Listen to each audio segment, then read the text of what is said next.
Okay, I think we should get started. Um, we have a lot to cover. So, first of all, welcome everybody to our panel discussion entitled A Culture of Safety, How Legal Organizations Can Support Employee Well-Being.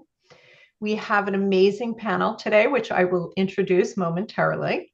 I am Amy Levine, Director of Programs and Volunteers at Lawyers Concerned for Lawyers, and I will be the moderator for today. I want to take this opportunity to also remind everybody who LCL is. We provide confidential one-on-one assessments and evaluations with licensed psychologists and social workers for mental health and substance use concerns. We also offer educational programming, support groups, individual consultations focused on law practice management and professionalism. Our services are free and confidential for the Massachusetts legal community. Individuals from other states, if you are joining us, we encourage you to contact your local lawyers assistance program. Every state has one. You can also go to the ABA website and they will direct you to any of the states' LCO. A quick housekeeping tip, we love and encourage questions, so please put those in the chat function and we will answer those at the end of our discussion. And now I am honored to present our panelists. First, Dr. James Kasharvitz. I'm probably mispronouncing your name, so please forgive me. He is the Chief Wellness Officer at Gibson Dunn. He holds a Doctor of Psychology, PsyD degree, an MBA in Healthcare Management, and an MS in Exercise Science and Health Promotion. He serves as the chair of the American Bar Association's Wellbeing Pledge Committee and sits on the board of directors for the Institute for Wellbeing in Law. He's also a member of the ABA's Commission on Lawyers Assistance Programs Committee and previously chaired the Institute's Award Committee. Next, Ty Kelly. She is a shareholder at Baker Donaldson and an experienced litigator with over 20 years of experience representing companies and individuals in high-stakes litigation. Additionally, she is the founder and chair of Baker Well, a wellness initiative supporting the mental and physical health of well-being of every employee. Next, Payal Salzberg is a partner at Smith Kane and formerly an attorney at Proskauer Rose. She practices business litigation and white-collar criminal defense representing corporations and individuals in business disputes. She is vested in the legal community's well-being and is a board member here at LCL. Finally, Bo Keeley, who will be joining us momentarily. She is having some technical issues, so patience is appreciated. She is an attorney and mental health litigation division director of training at the Committee for Public Counsel Services. She develops and manages a multitude of training opportunities for the private panel and staff attorneys. She is also co-chair of the CPCS Wellness Committee and adjunct professor with the clinical faculty of the Boston University School of Law, and teaches and supervises students at the Mental Health Litigation Practicum, where she co-developed. And I encourage you to read everybody's full bio on our website. And before we get to the actual discussion, I want to provide an introduction about the panel. It's a bit different from what LCL typically offers. We often focus on challenges facing the legal community at the individual level, preventing burnout, navigating stress, building personal coping strategies, and the like. And those conversations matter, and they always will. But today we are widening the lens. Rather than asking individuals to carry the full burden of well-being on their own, we're turning our attention to the culture, structures, and environments created by legal employers. Because while resilience is personal, psychological safety is systemic. In most workplaces, safety is non-negotiable. We expect clear policies, thoughtful design, and shared accountability to prevent physical injury, especially in high-risk environments. Yet in the legal profession, our greatest asset isn't machinery or infrastructure, it's the mind. And the conditions that shape mental health, performance, and decision-making are deeply influenced by the systems people work within. The panel will explore what law firms and legal organizations can do to intentionally support well-being, reduce risk for mental health challenges and substance use disorders, and foster cultures where people can function at their best. Not by placing more responsibility on individuals to figure it out, but by examining how leadership, policies, and norms either protect or quietly erode psychological safety. Investing in employee well-being is not only an act of care, it is also a strategic choice. Organizations that prioritize psychological safety see stronger teams, improved retention, higher engagement, and better client relationships. And today is about understanding how symptoms shape people and how that thoughtful leadership can shape systems that allow people to thrive. So I see that Bo is joining us momentarily, right on the mark, because I do want to get started with our questions. Welcome, Bo. We did read your bio, so people are aware of who you are. We let them know you were having some technical problems, and we are happy that you are back and are joining us. So I wanted to start with asking James, and hoping that you can set the table and the stage for us, especially because in your studies in organizational well-being and psychological safety, as well as taking an active role in the ABA's Well-Being Pledge Committee. So when you and I first spoke, you reframed the concept from creating a well-being environment to talking about it as workplace safety. So tell me why reframe it that way and why having this in place is important for the health of the firm and legal entity. Thank you so much, and thank you for the opportunity to be here. Really, so at the end of the day, it comes down to buy-in, leadership buy-in, making sure that leadership understands that this is not something that is cute.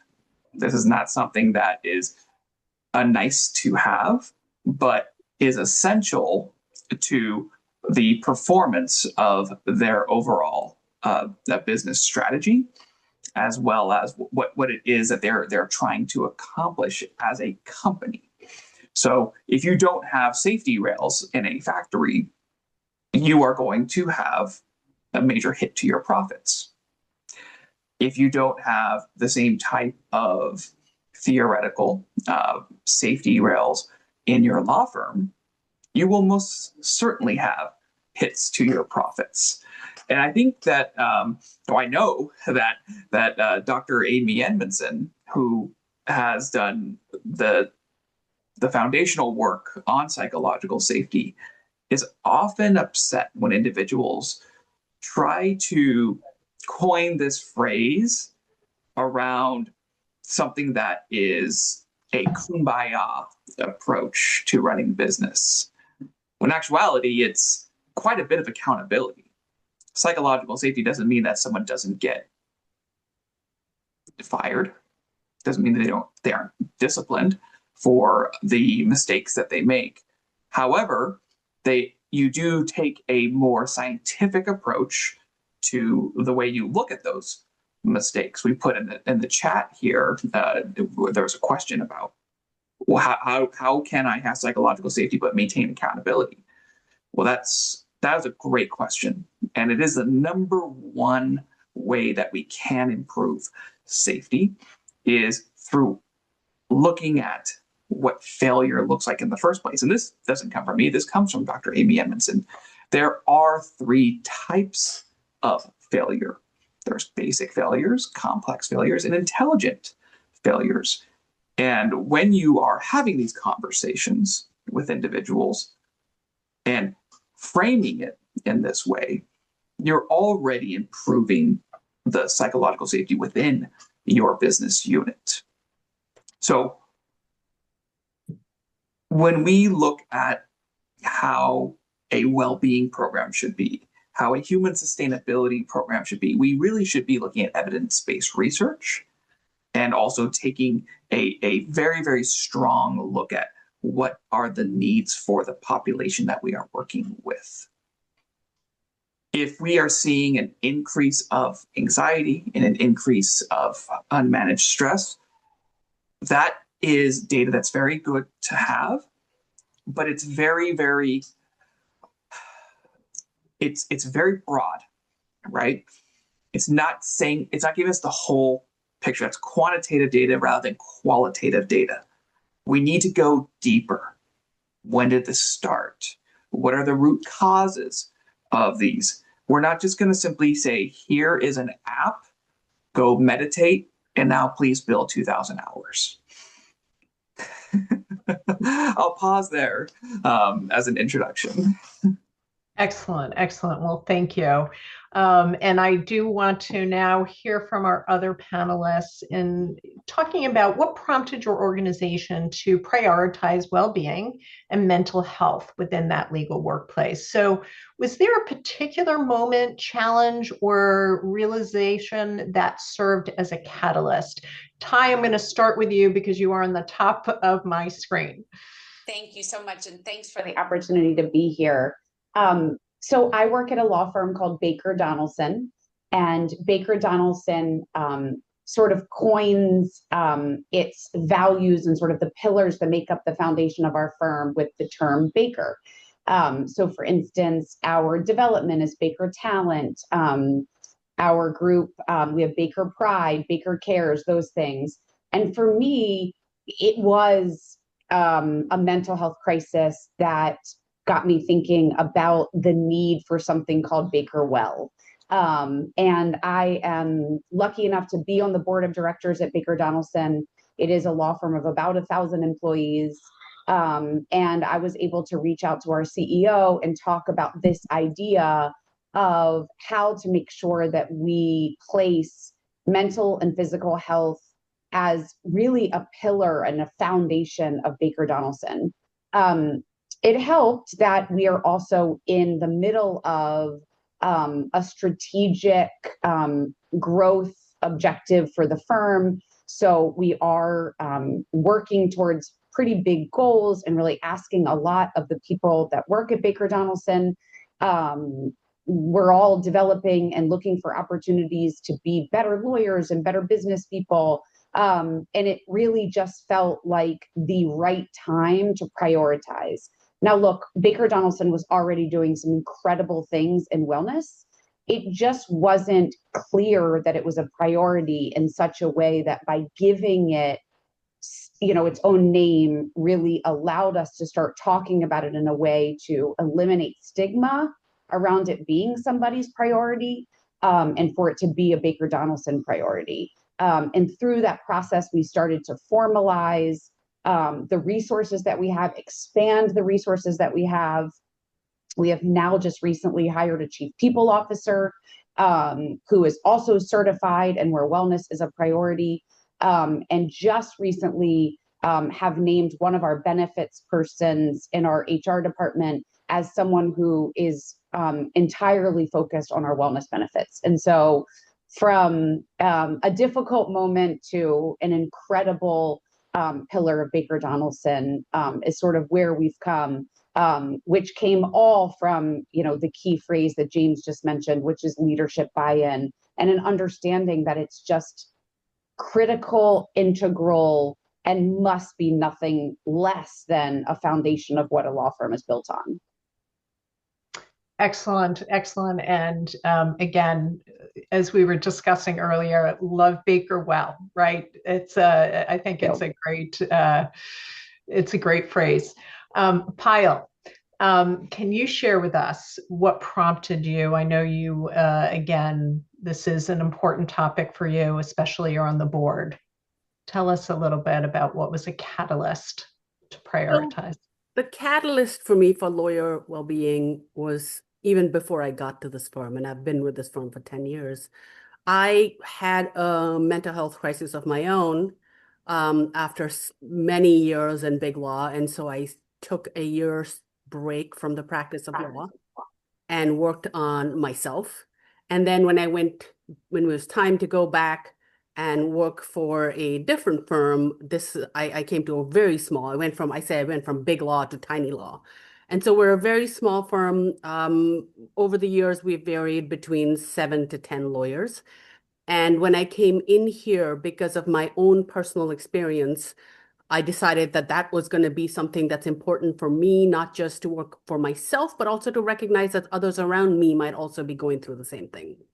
And so that's what prompted me to, again, when I started initially, I was just an associate. So, what I could and could not do was very different than when I became partner. And now I'm on the management team. So the authority for what I could do and how much weight my voice has changed over the years. And I've now learned that I can use that voice in ways that benefit the health of the firm and honestly, the health of our business.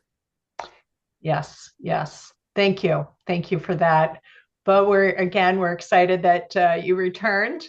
Tell us about you, and was there a moment, a challenge, something that served as a catalyst for you to prioritize mental health? First, thank you so much, Amy, for inviting the Committee for Public Counsel Services to be part of this conversation.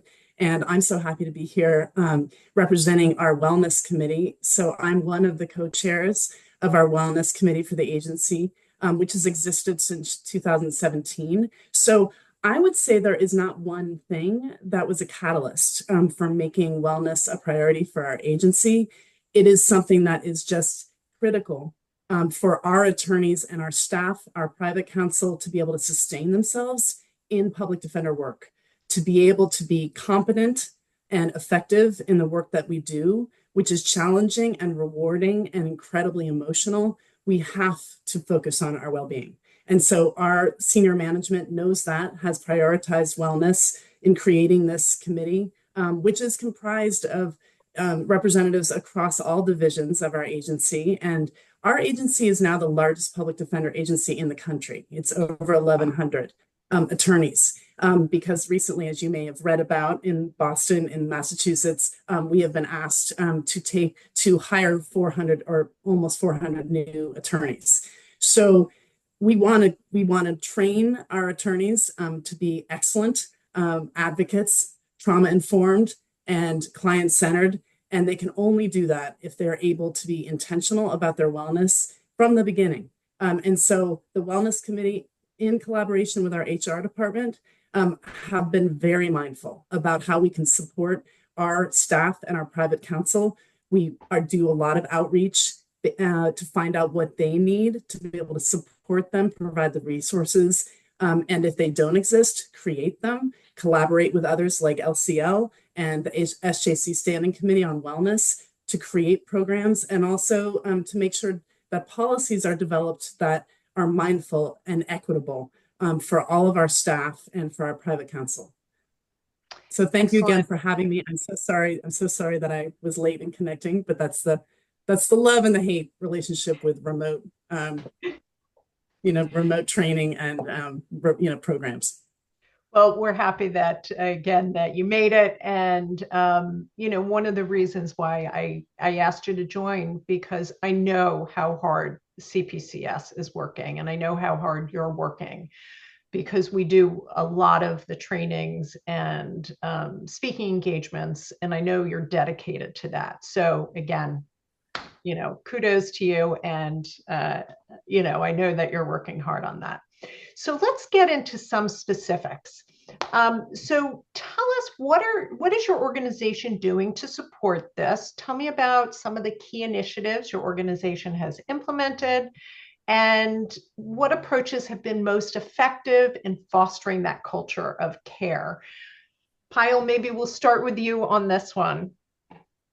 So given that we are a small firm, we don't have like these policies and procedures, big manuals. It's more organic. It's what I've seen that we need, and customizing my approach with the folks that I work with. So some of the things they're low-hanging fruit, things like we celebrate birthdays. We're 10 lawyer firm, 10-person firm, so we can definitely celebrate birthdays once a month, and we bring in cake. And if you want to take the day off, take the day off on your birthday. And then when you come back, we'll celebrate your birthday with cake. We do that. We also have like straight PTO. We don't have sick time, vacation time. It's just you need to take a day, just let us know. And nobody, unless there's a deposition or something that's going to happen where you're responsible for it, nobody asks questions about why you need it. Just put it on your calendar as a private entry. We also have lunch together. All of us, we sit down and we always eat lunch. And that's a place for the more senior people, the partners, to just open up and chit chat about anything that's happening in our life. And I find that, I'm pretty much of a oversharer, I guess. And I talk about things that are happening in my life, whether it is with my clients, whether it's with my parents, because I take care of them. And it prompts others to share about what's going on in their life. And we've now made this, we've made our lunchroom a place to chit chat about things in a way that others who come into our firm who are new associates or new partners, they realize that it's an open, we're all open books. You share as much or as little as you want, whether you want to share it with the rest of us, or whether you can at least come to me because you know that I'm an open book. So you can come to my office and chit chat. And we also again, we're a very small office. So we walk around and we talk to each other all the time. All the time. We're in each other's office. Unfortunately, a lot of the times my partners say that I'm out of my office walking around more often than I am in my I think there are a couple of things. So it sounds like you really have folks be their human selves and their whole person. And this is why I wanted this panel to have variety because, again, you have such a small firm. And next, Ty, I'll go to you. As you mentioned, you have a very large firm. So you can not necessarily constantly have people chit-chatting, although maybe within their smaller sections, of course. But if you could share with us some of your initiatives. Sure, absolutely. I'll highlight those that I think have been the most effective. The first is that we have made available coaching resources for all of our shareholders and associates. We have partnered with something called Intent Clinical. It's an incredible group. Most of the coaches are, trained in psychology and psychiatry, and really the coaching can be on any subject that you want. If you are looking because you're having difficult delegating tasks, someone can work with you on that. But it also can be like a very real mental health resource that some people are also using the coaches for. And so that has been incredible. Just a resource for managing mental health while in sort of a busy law practice. We have also introduced really consistent and robust programming around mental health. Intent Clinical has helped us with this. And then sometimes we bring in outside speakers. And these have been from anything from financial well-being to caring for elder parents, to retirement sort of financial things, to finding your purpose. I went to one last week. It was the 2-part series. And the second was an actual workshop. And because it was virtual, you could sort of participate across the firm. It was incredible. So we also do this great programming. And then I think third that I'm the most excited about is our employee assistance program has sort of mental health navigation and immediate mental health virtual resources.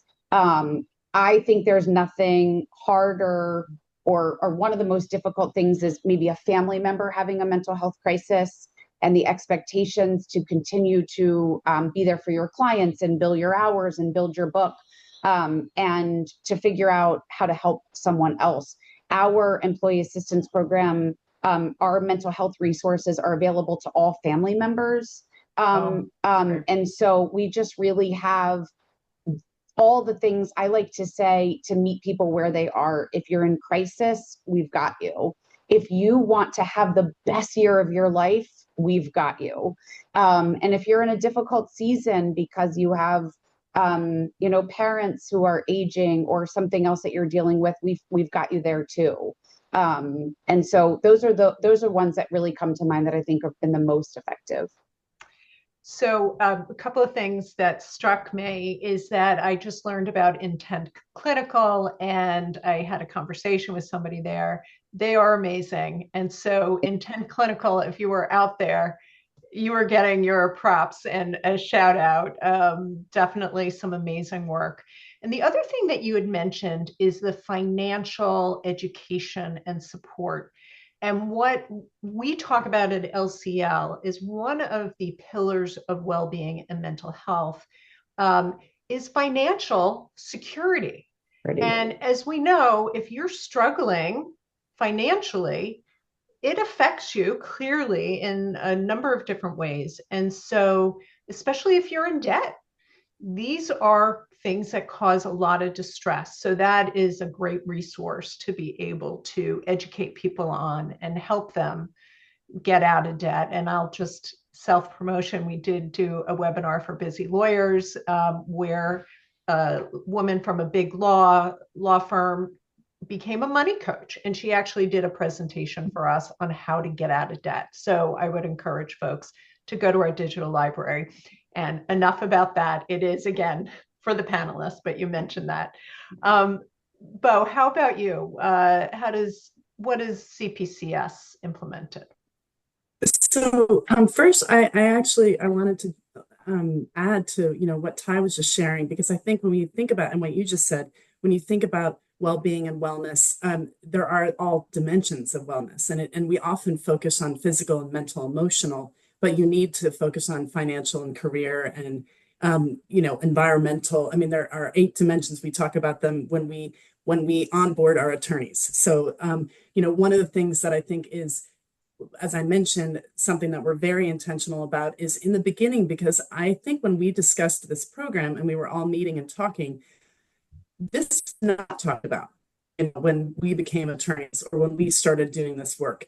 Wellness and well-being and talking about it very explicitly and intentionally is really, and I think demonstrates how critical it is. And so when we meet with our new employees, we talk to them during their orientation about being mindful, again, about self-care, because especially in our work, secondary trauma, vicarious trauma is very common because of all the client-facing work that we do and the significant trauma that most of our clients are experiencing. And so the first thing I would say, again, because it's really important, and I think we work very hard and very intentionally when we bring new people in, and because we're bringing a lot of new people in, that they understand that we are open to hearing from them, and we want to continue to reach out to them. And we actually have the orientation where we have a combined wellness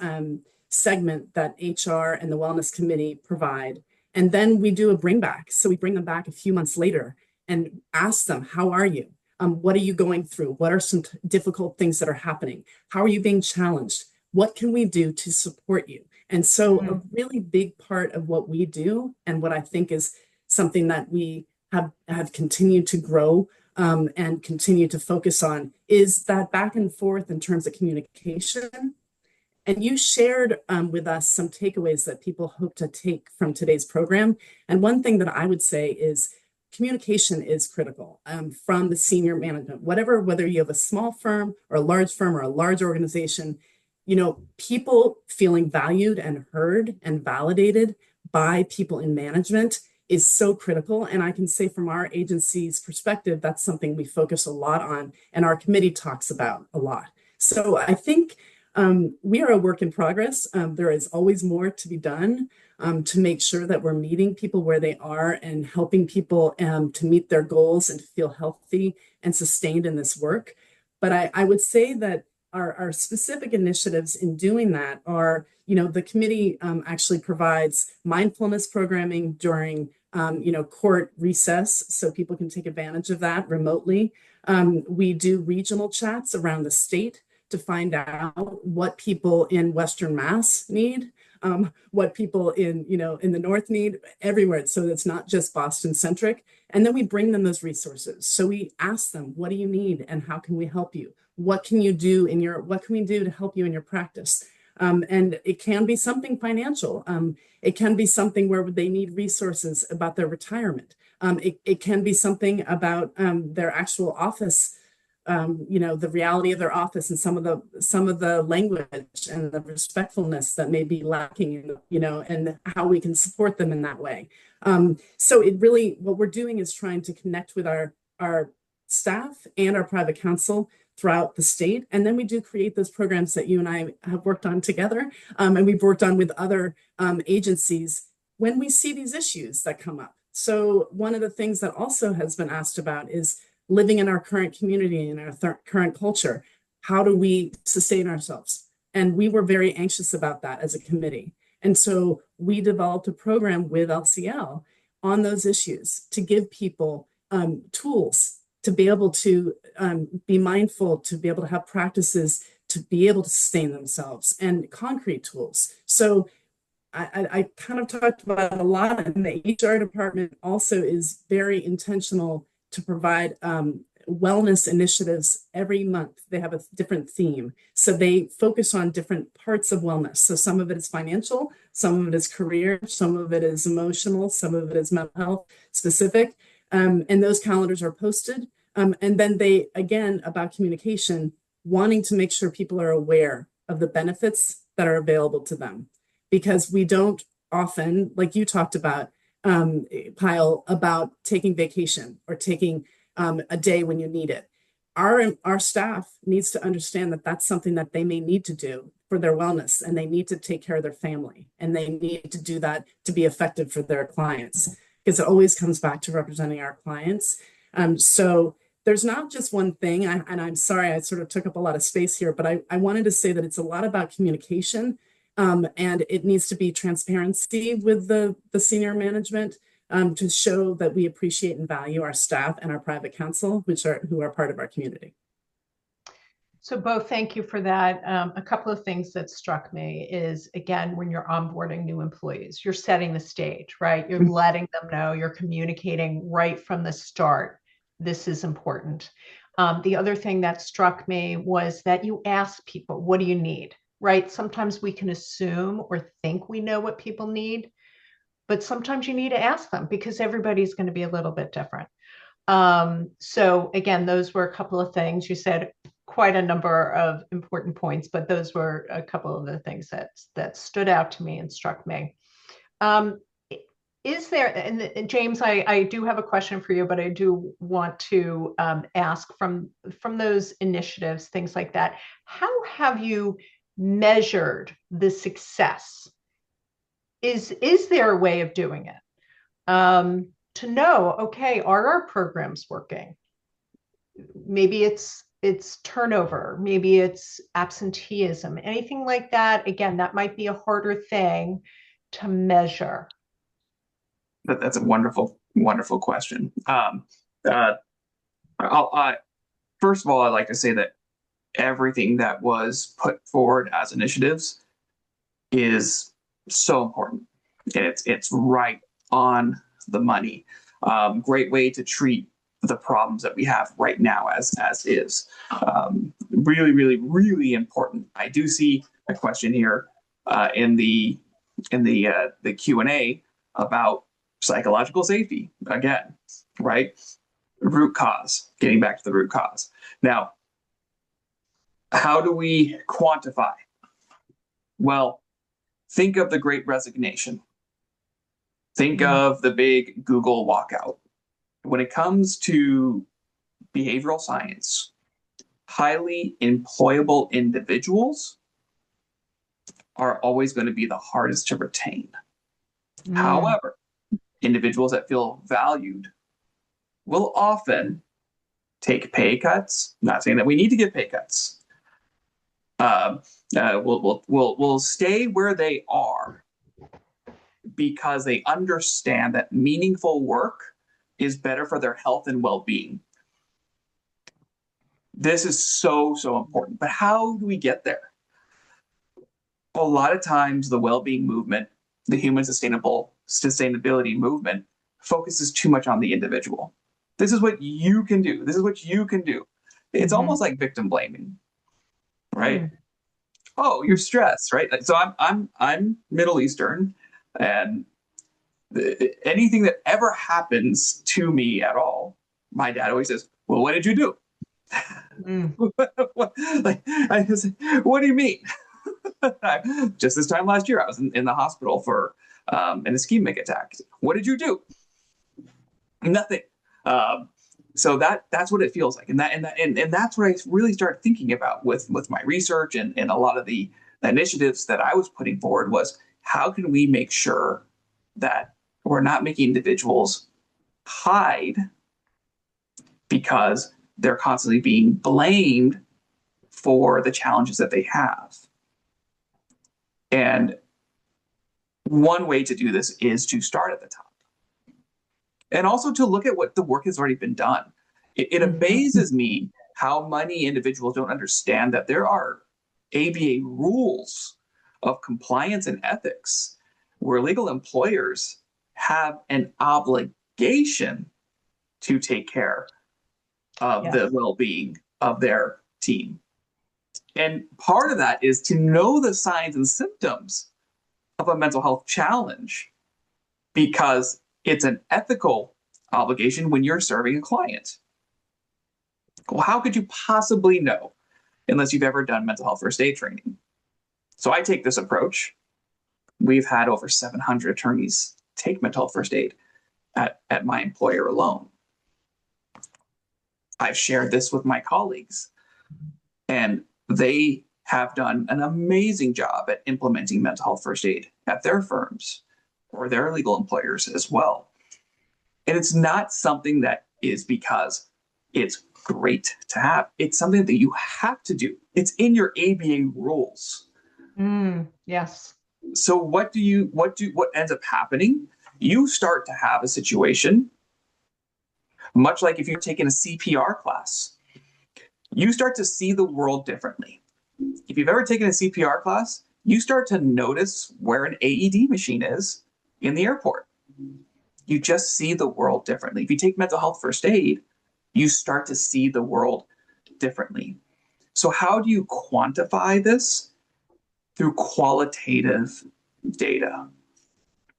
When you have a new leave program for health, because you were following those ABA rules, you noticed someone was in a mental health challenge, you had an empathetic conversation with them because you had developed rapport in the first place, and you give them the care and the time that they need, treating them the way they should be treated, they come back, they're performing better, you will have that legal professional forever.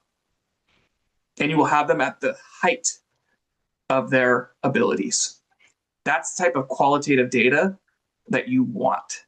And much like how a lot of individuals like to go to they want to spend their money at different types of retail companies that treat their people very, very well and have a great mission. I love hearing about these mission statements with these amazing individuals I get to speak with today.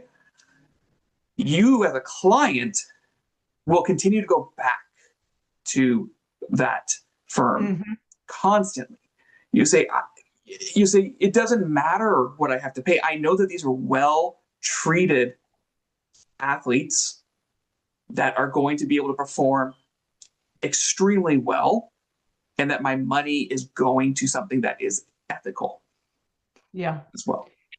Well, and I have to mention, I think, again, you're right on the mark also about the ethics piece, that it is in the rules of professional conduct, that if a colleague, after they've gone through this mental health first aid training, and they see, whether it's a supervisor or a colleague, that somebody is struggling with a substance use disorder or a mental health challenge, again, in that we never say you're going to diagnose, but you're going to maybe be an empathic listener and provide resources.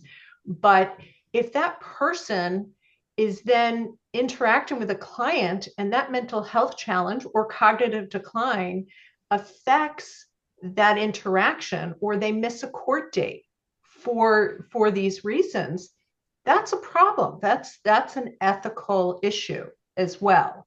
So again, I think that's really important for people to note. Once again, it's there's a lot. We want to be altruistic and care about people and create that culture, but it is also protecting the public. And that's one of the reasons why there are so many lawyers assistance programs out there, because again, we're there to protect the public from a lawyer that maybe is struggling. I like to use the example of, if you have a pilot who's flying 200 people in their airplane, you want them to be mentally well. You want them to check their eyes as well. Say that again. You want them to go to their eye checkups, right? If you want to just use a metaphor, it's doing your eye checkup, doing your preventative care is very similar to an attorney that goes to cognitive behavioral therapy every other week, just to make sure that they have really good gray matter in their brain. They've got a really good memory because they've been developing their frontal lobe, right? They're a high road thinker instead of a low road thinker because of the work that they're doing. Better emotional regulation. We don't look at pilots with glasses and say, oh no, they're not going to be able to fly. You say, oh, I'm happy that they're actually taking care of their eyes. So I think, again, we're looking at taking care of and caring about the employees. And you also had mentioned, again, people might be willing to take less pay for feeling valued, in exchange for feeling valued or getting that right mentorship or something along those lines. Again, feeling cared about, sometimes then money will take a back seat. So you answered part of my next question for you. And again, we're going to talk to the panelists again, other panelists, but can you talk a little bit about the business aspect as well, for making wellness a priority? So again, you touched upon this. It's retention, it's productivity, things like that. Can you talk a little bit more about that? Absolutely. You talking to me? Yeah. Okay. So the business case. So when you want to, so we can actually, so I'll be more than happy to take the psychological approach on this question. When we are looking at individuals that are high performers, what got them to where they are? More than likely, when you look at evidence-based research for our population, you have a high level of perfectionism, right? And perfectionism comes with a lot of comorbidity of a lot of other types of challenges. Perfectionists are also one of the most susceptible to imposter syndrome, right? So when we know that this is the case, we also know that there are certain types of behaviors that can harm individuals that have this type of characteristics, right? I know this because I'm one of them as well. And if we can take a more scientific approach to well-being, knowing that there's going to be some cognitive traps that we can fall into as perfectionists, that maybe we fall into an all or nothing trap, where if we start to see a failure, we start to we're really hard on ourselves. And the perfectionists are really hard on other perfectionists, right? It goes both ways. It's a double standard here, where you may be very hard on someone else when you see a very small failure as well, because you don't know how to analyze different types of failures. So knowing this, you have a group that's very, very susceptible to burnout because of low emotional regulation, led by individuals that maybe are less susceptible to higher levels of emotional intelligence. Now, where does all this come from? This comes from the left hemisphere of our prefrontal cortex. And what we have learned through studies primarily through Daniel Goldman is that we can develop the left hemisphere of our prefrontal cortex, where emotional regulation and emotional intelligence comes from through cognitive behavioral therapy, mindfulness-based stress reduction, and physical activity. The combination of three from studies from Stanford and many other institutes have displayed an actual increase in the size of that hemisphere and a reduction of the portion of our mind that is associated with those more impulsive parts of our mind. More commonly, a very heavily used term, or a lot of us have heard of the amygdala, right? That's also known as a little tiny brain, and it's part of our survival. Well, think of posture training, right? A lot of us would.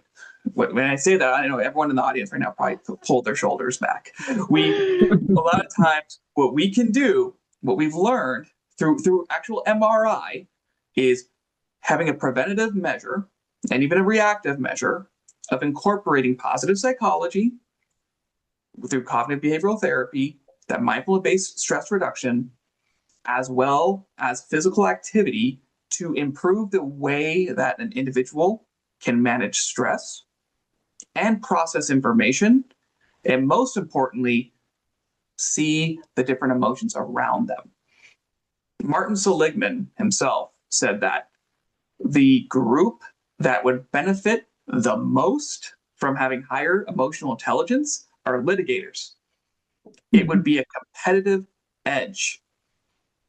And I tell you right now, when I put on a continued education program around imposter syndrome or perfectionism or emotional intelligence, it usually is a big sellout crowd because it's a way to have a competitive edge and a way to also improve our happiness advantage, Sean Aker, outside of the work that we do. So that's the scientific approach. That would be the business, the business case. Excellent. Thank you. So another question, and I don't want to make it so negative, but I think our audience might be interested in hearing about some initiatives that you tried that maybe weren't as successful as you thought they would be. Doesn't mean that they're not going to work at a different firm. Again, everyone has a little bit of a difference to it, but anything that that you found, again, you were very optimistic about and it just didn't work so well. I'm happy to jump in on that one. And it's a little bit humorous, but it also kind of, in sitting back and thinking about it, I realized, so initially when our office building was updated a few years ago, they put a new gym in there. And for the tenants, the businesses that were there, they said, they're going to do a very low rate membership. And so we said, you know what, as part of our employee benefits, we're just going to offer them this membership. So we offered it to them. Me and 3 others went downstairs to look at this gym. It was wonderful. We signed up for it and nobody ever went. Right. And it wasn't, and I think it was because I thought that it was one of those one size fits all. Everybody loves to go to the gym, but maybe A, they don't want to go to the gym in the building because you're still in the building. B, maybe they don't want to go to the gym with me because they already spend the entire day with me. Right. It could be a variety of reasons, but I think stepping back, when I thought about it, it was one of those, I thought that one size fit all answer would work, but it didn't. Right. But I tried it. Right. It was something that we tried, and I'm glad we made that decision. The good part is 2 of us, not us, 2 of them didn't go because they already were part of other gyms which had like regular classes where they had their posse there. Why didn't I go? I just got lazy. Well, and by the way, I think it's a struggle everywhere you go, right? To try to encourage people just to move. And we also know that that's one of the major pillars of health, both physically as well as mentally. And it is huge on mental health. What about anyone else? Anyone else tried that you're like, what happened? We thought it was going to have a better result. Well, I will share one thing. Go ahead, Ty. This is quick. We also had Baker Fit, which was not as well attended as we might have expected. And so a lot of those physical programming is now part of Baker Well. But thought you guys might enjoy that. Yeah, yeah. Bo, you were gonna. Well, on this theme of fitness, actually, the HR department has run a successful fitness. It's usually in the fall and the spring. And I think the reason that it's successful is because they have prizes. So maybe you just had to throw some candy or prizes at people if they went to the gym with you, or if you went to the gym, there was something at the end of it.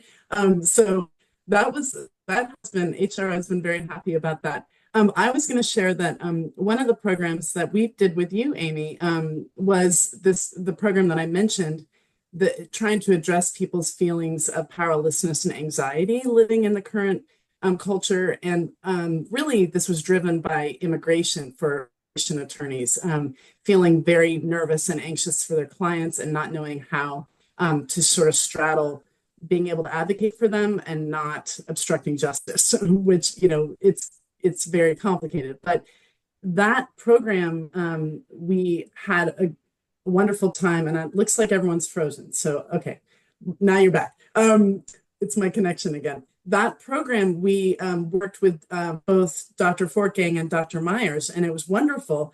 But we did lose some people when Dr. Myers, Tracy started talking about specifics about the mindfulness programs and the practices, the meditation practices. And I think, Jamie, you would appreciate that. I think that sometimes people, they think that somehow, oh, I can't do this. This wouldn't be something I'm comfortable with. But we only lost a few people. We actually, most people stayed on. So I was happy to see that. But I did notice there were people that kind of left during the times when we were actually, doing the exercises, even though most people were off video. So it's not like they were being seen doing their meditation.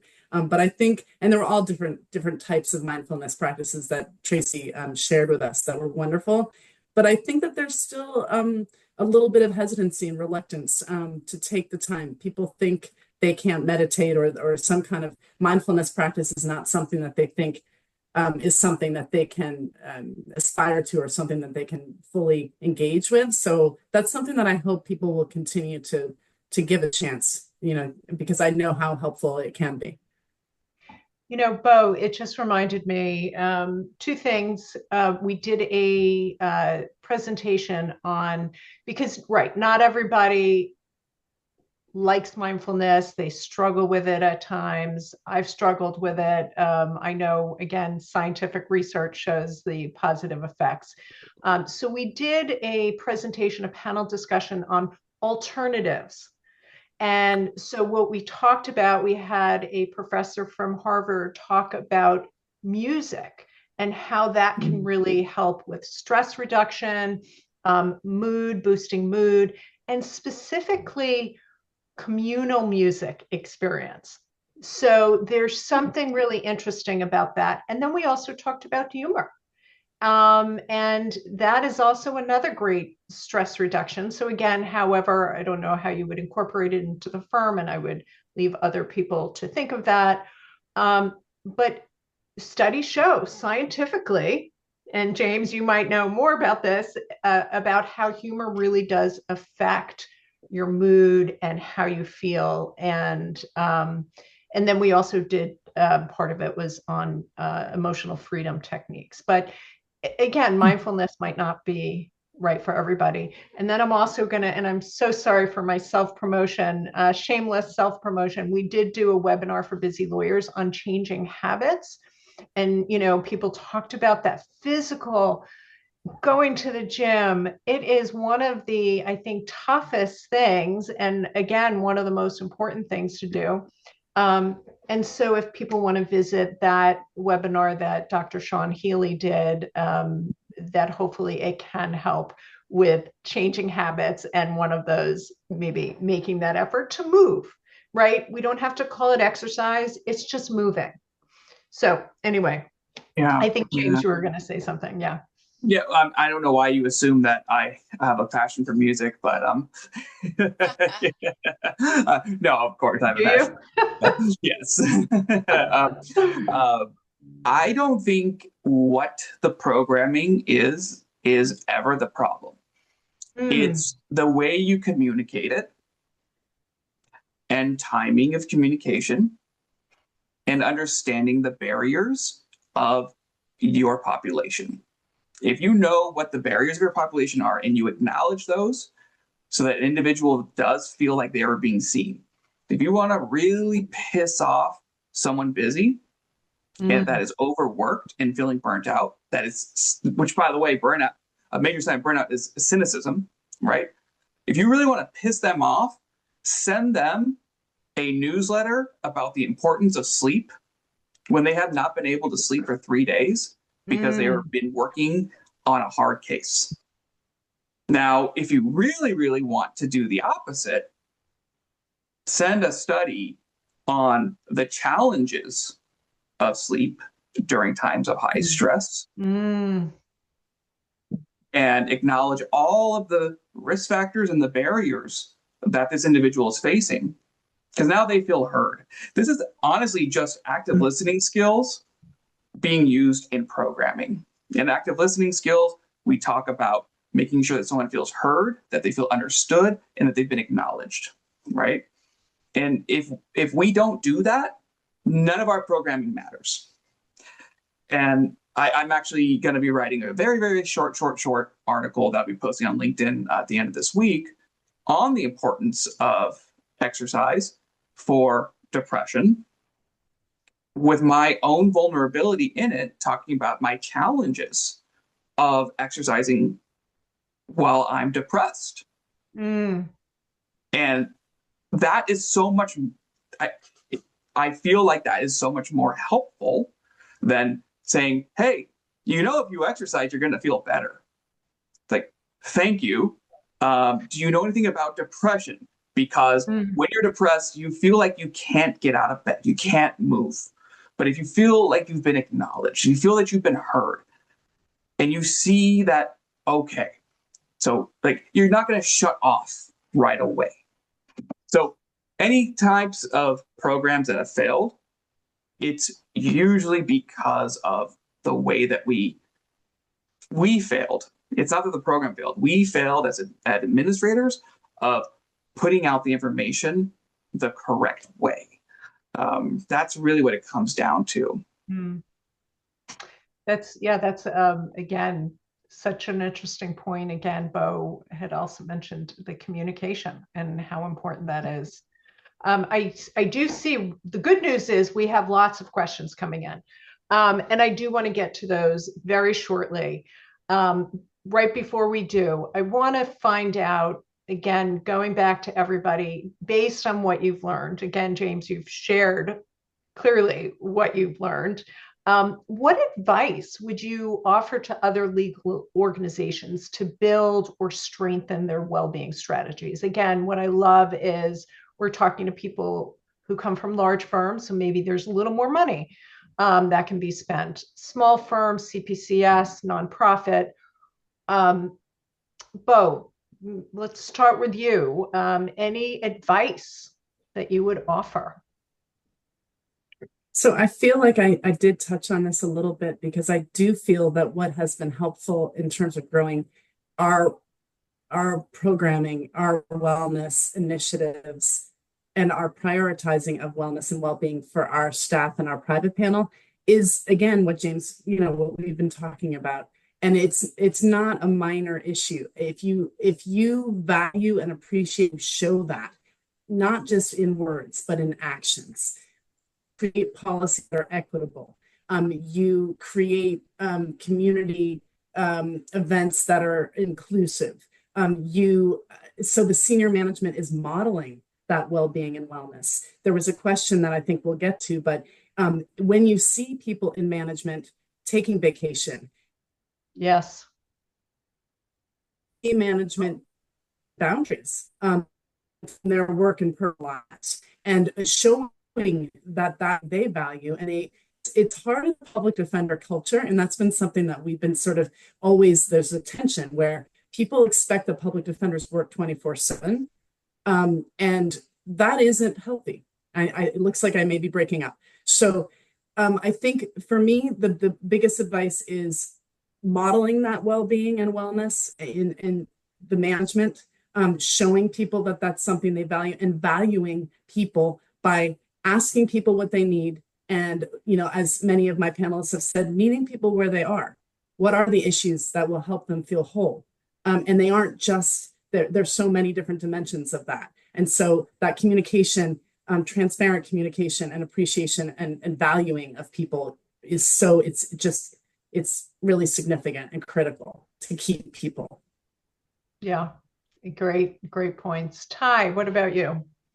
Yeah, I mean, just to pick up on Bo's point, I think leadership buy-in and leadership modeling is the most critical piece, especially if you're kind of starting from the beginning.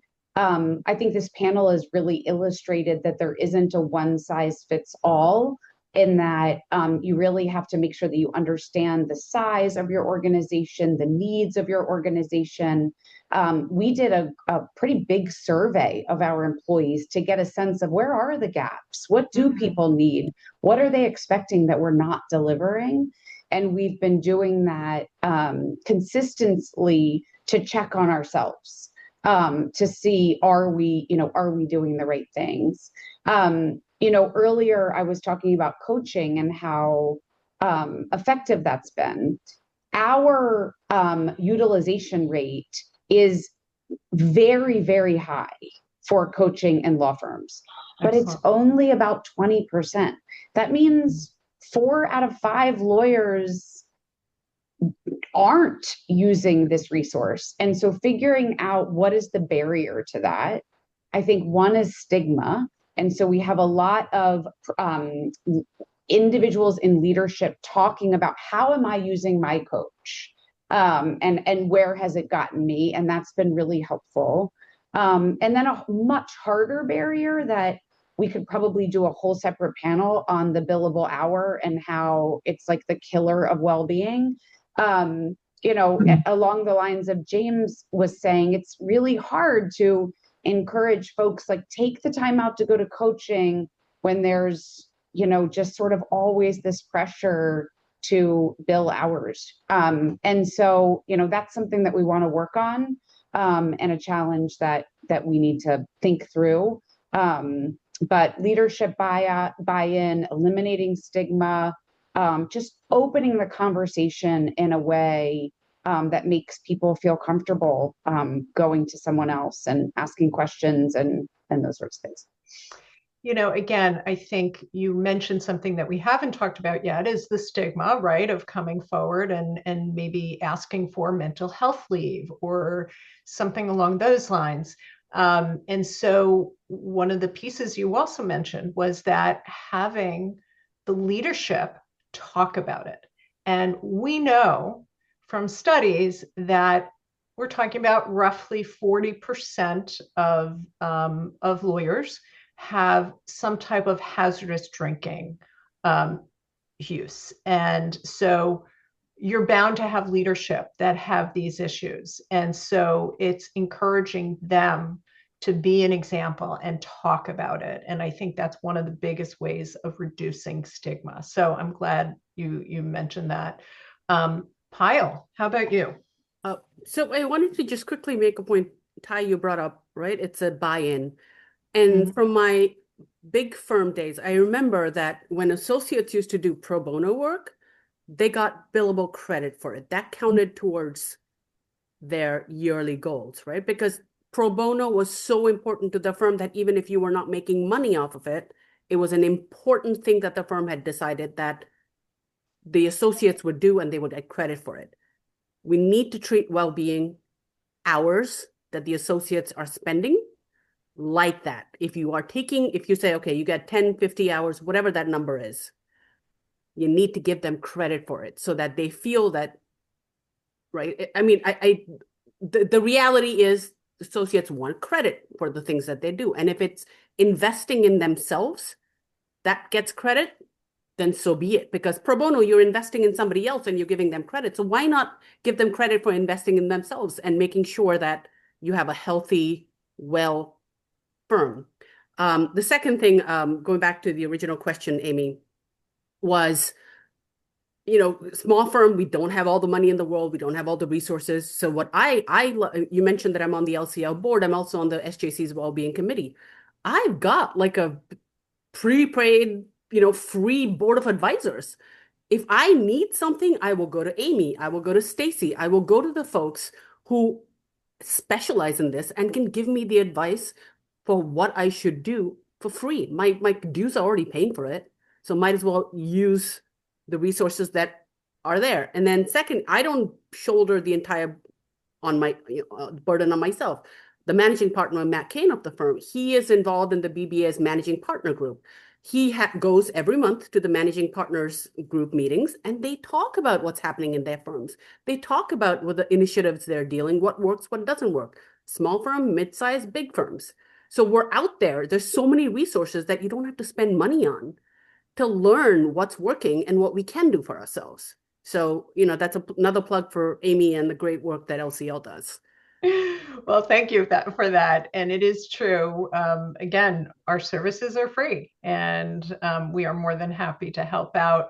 I just wanted to also jump in. I saw this in a question, and we will get to that shortly. And I forget now who mentioned it, maybe Ty, about unplugging, taking the time off. Pyle, you talked about that earlier as well.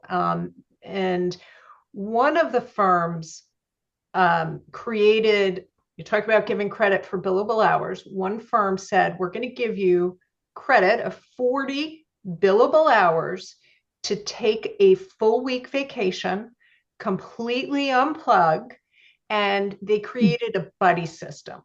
So again, somebody else that will handle your cases and issues that come up while you're away and truly unplug. We know that is one of the biggest mental health pieces to stay well, is to have that vacation, completely get away. And so the firms are trying to be creative because, again, billable hours are the king right now, and it's trying to figure out how to work with that. So that was what one firm did. Again, some of the other things I just wanted to mention about pillars of health and where maybe people can start thinking about it. It's needing to unplug. It's about, as you mentioned, James, getting enough sleep, because that does have an impact on how productive you can be, how good your work is going to be. So the quality, it's eating well, and allowing for social connections outside of work, spending time with family and friends, time for movement. We talked about that. Having a supportive supervisor and a mentor. One of the number one reasons, again, one of the reasons I should say, people leave jobs is because of their supervisor.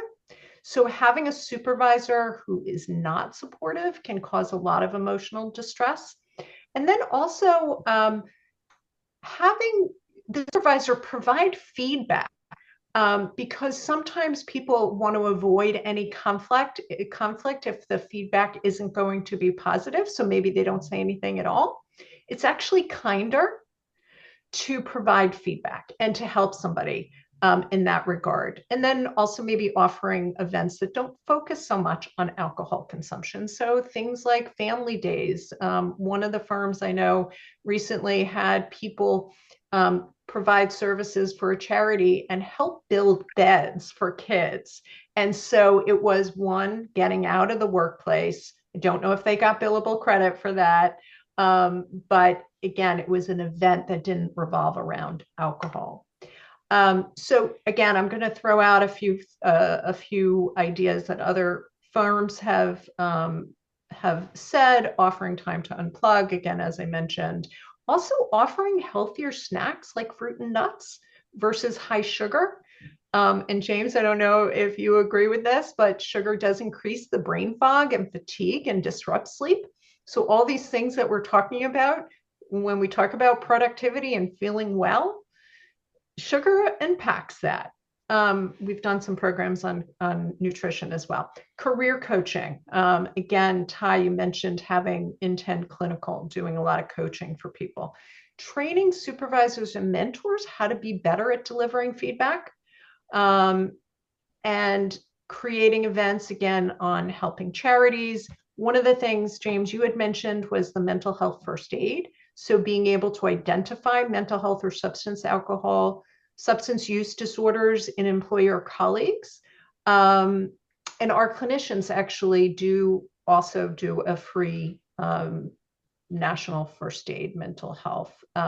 Again, it is ultimately hoping that they will get the help they need. Financial presentations, Ty, you mentioned this. Somebody had again, billable credit for mindfulness activities. Associates are allowed to bill up to 25 hours annually for mindfulness activities. One firm is doing a Survive and Thrive panel where successful partners describe their own well-being practice. And again, maybe if they have their own struggles with mental health or substance use disorder. This is interesting. I'm going to name the name Morgan Lewis, huge firm, as we all know them. They did a gratitude exchange, and the firm-wide, they had employees send gratitude letters to each other, and they generated thousands of letters for that. Again, on-site wellness counselors. And then anyway, so there's some just additional ideas that other firms are doing. Again, a lot that folks have mentioned. I think, again, it's becoming creative. People are more than free to call us and get some ideas. And by the way, also, if you do, as a leader, you see somebody is having a mental health challenge or a substance use challenge or cognitive decline, call our clinicians and they can help guide you through that conversation. So let's get to some questions. Again, as I mentioned, there are a lot of good ones. So what can organizations do to actually get people to take time off, right? You're given X amount of time, but are they using it? And communicating that you encourage people to take time off is different from actually setting up systems so people feel like they have support they need to take time off without a ton of extra work to do to prepare. Yeah. Anyone want to take that question? Yeah, I'm more than happy to start with that one. This is a big one, and one of the biggest passion projects I think I had that I worked on, and it comes down to putting things in writing and getting it signed off. Really knowing the executive approach to your initiatives. So creating a best practices document, right? And in those best practices document, you want to have best practices for the individual that is trying to take the time off, offboarding their work, communications, what does your out of office will look like? Every single thing you could possibly imagine, putting that in that document, and also best practices for the supervisor as well. Once you've created this best practices document, it's just a piece of paper until you get the right sign off. Take it to your associates committee. Have them provide any suggested edits until they're ready to sign off. Then work your way up from there. Go to your partners in charge committee if there's one. Go all the way to the executive committee, management committee, and get sign off from there and from your managing partner. Once you have all that sign off, you communicate it through leadership that this has been created, it's here, please click on it and use it every time because we support the vacation. We have noticed that there's not enough vacation that's been taken, and we want individuals to be taking their vacation so that they can be better utilized, better performers, right? But I also urge individuals not to only focus on things like vacation, because it's like the meme where someone says, "Oh, I'm so burnt out, I need a vacation." And then you see them, next scene, they're sitting at a beach and say, "Well, this is really pretty, but I'm still but I'm still burnt out. I think I need a therapy. So Yeah. we always, so yes, that has been created. That has been very, very helpful, but there's so much more to do. There's so much more to do. All those initiatives you just said right now are beautiful. They're wonderful, but we always have to remember the behavioral characteristics of our population, perfectionists, right? That we're the type of individuals that will climb a mountain and not even stop to look at the beautiful horizon before we think about the next mountain that we're going to climb. Yes. And that's really what the big problem is. We're not celebrating our wins ourselves. And maybe our leadership isn't helping us celebrate those wins as well because they don't know us. So you have to have a human first approach to the way that we're doing things, because Barbara Fredrickson, Michigan psychologist, with all of her studies, has concluded that bandwidth has very little to do with burnout in comparison to self-support and leadership support from an individual. So yes, I can do all these great programs, but if I just simply move on to the next thing, it's not going to matter, right? You just have another certificate on the wall. Yeah, no, I think a very good point. So we have somebody else who asks, how can employees feel psychologically safe in a workplace where HR staff have been known to say that if employees don't like the policy, they can leave? That mindset can leave employees feeling unvalued and is their legitimate concerns are being dismissed. I think we talked about the, again, showing value, that they are valued, the employees are valued. You need to evaluate that HR team as well. That's a big part of the culture issue there. Sign the ABA Wellbeing Pledge, and when that pledge is not being used properly, take it and say, look at what you're doing. You are harming this business. Yeah. I think, Amy, I might just add something to, and I would say, I mean, this is specific for CPCS, but I'm sure it probably is also applicable to all of you too, is, that's why, as Ty was talking about and Kyle, about having other people that you can go to, that you can rely on, that you can vent to, that they can be a source of support for you. And so one thing I neglected to say is we have a mentorship program. And we also, so that's part of the organizational support for people. And so if maybe they're getting some pushback, if they feel that way from HR on something, they have someone to talk to. They have their office, their colleagues, their peers, and they have a supervisor or a mentor that they can talk to who can validate sort of how they're feeling. I mean, I think there are times, I can't speak for HR. I think there are times that HR has to they have a policy, they have to be consistent or uniform across the agency. And so maybe it's something that's more inflexible according to one person, one staff member. If they have people that they feel like we've talked about, felt heard and validated for their concerns or their frustrations, at least they have that, they feel community.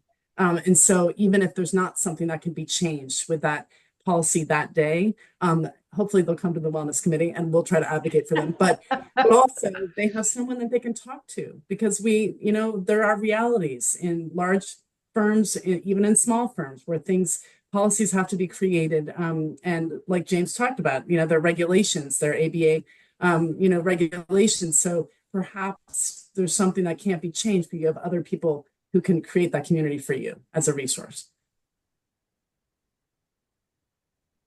Excellent. Again, excellent point. HR sometimes, I used to be in HR, is not the end all be all. There are other places and people you can reach out to. Somebody is asking, is mental health first aid training available? I will say there are a number of people like James who have been trained in this certificate program, but LCL, we also offer it free with a small stipend to pay for the materials, which I think is $25. But every 6 months or so, we offer that, and we limited the people joining, about 30 people or so. But again, you can come to us. I know, again, James does it at his firm. I know that there is another chief wellness officer in our audience. I know he is a trained person as well and does that for his firm. So yes, look around. There are also organizations where you can pay to have them come into your firm. I don't know the cost. Does anyone have any ideas on how to review, evaluate workload as a manager in support of wellness? That's a good one. Or resources that may be helpful. So there is, if you're looking to partner with an outside vendor, if that's the question, and please forgive me if I'm not hearing the question right.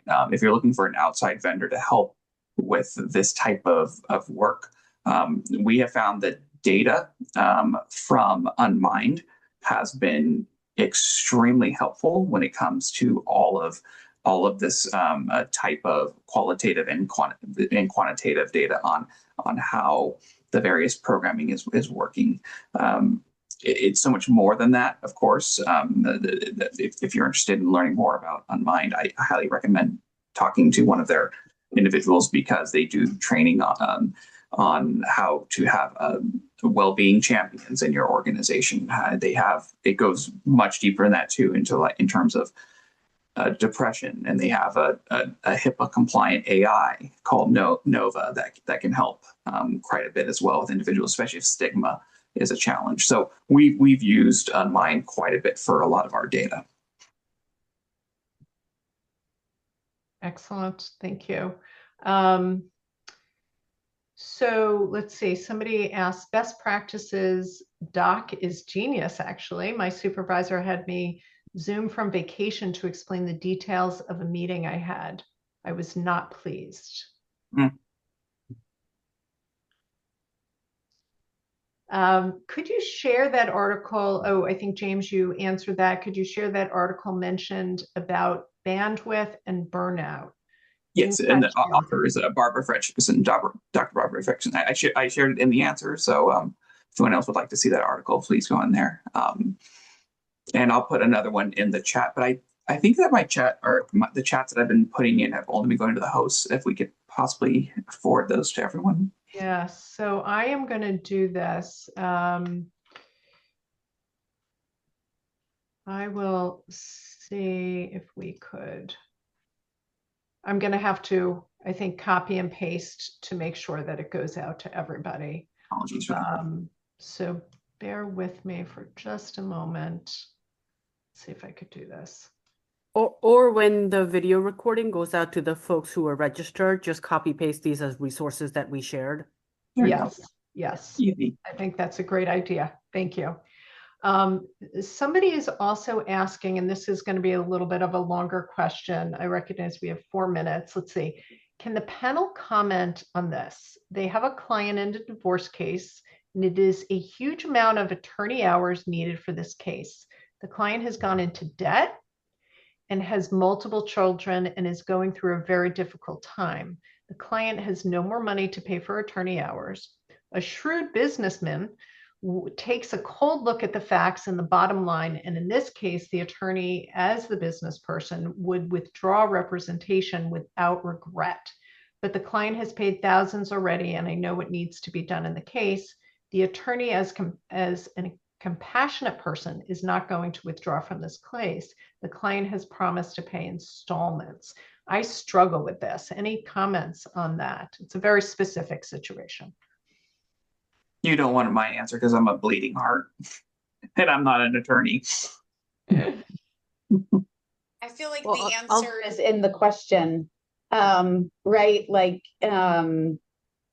look, we don't all, have the ability, whether we work for ourselves and we get to decide how we spend our time versus working for organizations that have rules about how we spend our time. But I think the answer is in that question of what that particular person wants to do. Yeah, I think for us, if you're already in litigation, then withdrawing just because you're not getting paid, unfortunately, a lot of the judges will not let you withdraw. That's a reality of it. But just internally, we're a small firm. Internally, we allow at least we've informally talked about how we allow one bleeding heart per person per year.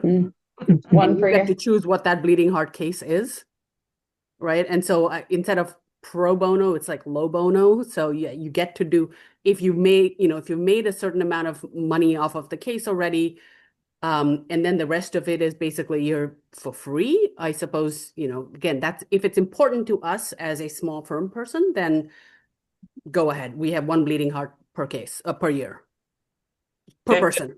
And also just know that there's a lot of big law firms that give billable hours to their associates for pro bono hours. So if you need help on a case like this, look into those big law firms that are really the amount of pro bono hours that big law firms give is is a big reason why I'm here in legal and not in medical doing well-being.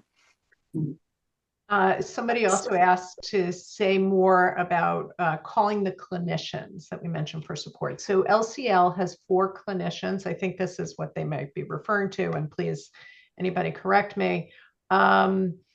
We have 4 clinicians on staff: Dr. Tracy Myers, Dr. Sean Healy, Dr. Jeff Working, and Barbara Bowe. She is a social worker. The others are psychologists. And so to schedule an appointment, just go to our website, lclma.org. Again, free, confidential, and you'll just follow the form. And again, we do free presentations. This is for the Massachusetts legal community, but other states have these laps, so they would do something similar, if not the same thing. Yes, and for a reason you're calling in from other than Massachusetts, you can always go to the COLAP, Commissioner Lawyer Assistance Programs website to find your local lawyer assistance programs. We are right at 5:30. I want to get to one question. I don't think we've done it. If people have just another moment. And again, maybe you did answer this. How are you handling the challenges of maintaining a diverse group of people during these intense and politically? I think, Bo, you did mention that, like not just how to support or approach supporting people, but yes, that too, but also how to do so in a way that respects the various perspectives, politics, and values the individual team members bring to the team. Yeah, this is also a big part of my big rant on how to have a systemic change in all organizations. We've done this in the Air Force, and it's a transformational leadership model to the way that you run your organization, and having the 4 I's of transformational leadership, which is individual, idealized influence, inspirational motivation, intellectual stimulation, and individualized consideration. Now, if you have that model across your entire organization, you will rarely run into these issues of individuals not feeling heard or not feeling that they're represented. Because if you follow that as your why, your guidelines, it's going to be such an important part of it. So I highly recommend looking into transformational leadership training across the organization. It can also be it doesn't have to only be for leadership. Actually, middle management is the ones that benefit the most from this as well. Excellent. Again, we had some questions coming in fast and furious. So thank you all for taking the time. Thank you for your insight and various creative programs. This has been, I think, very productive. Hopefully people will have some really good takeaways. Again, going back to the specific initiatives, the communication, and again, as James talked about, it's again, you can't just say to somebody who's not getting enough sleep, get some sleep. We need to look at the bigger picture here, and again, recognize that, right, there's lawyers have tendencies towards perfectionism and other of these qualities, and it's trying to figure out how to work around that. Any other parting words before we officially end? Okay, I think everybody has said it all. You will receive a recording of this program. And then I will also include, I know James spent a lot of time including a lot of information. And so we will make sure that you do get that with the recording. So thank you all so much. And again, I think we're well on our way to improving mental health and for all of the legal employers. Thank you so much. Have a great night. Thank you all. Thank you, Amy, for having us. Of course.